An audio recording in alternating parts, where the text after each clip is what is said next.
ស្រុកកូនមុំស្រុកកូនមុំតែអត់ដឹងខេត្តអីទេភូមិនេះបងប្អូនជនជាតិដើមភាគតិចជនជាតិដើមតំពួនជនជាតិដើមភាគតិចតំពួនសួរឲ្យចង់ផ្លេចមនុស្សច្រើនហ្នឹងបែរជាបាន50ផ្ទះទេមានដីអត់មានមនុស្សនៅ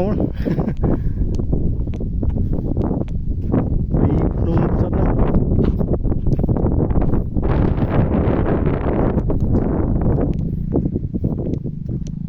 ភូមិនេះយ៉ាងច្រើន50ផ្ទះតែគេអត់បានទៀត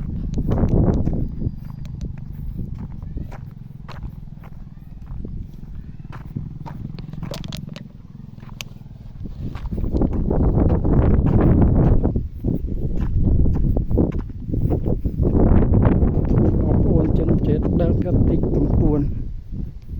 នៅស្រុកកូនមុំខេត្តរតនគិរី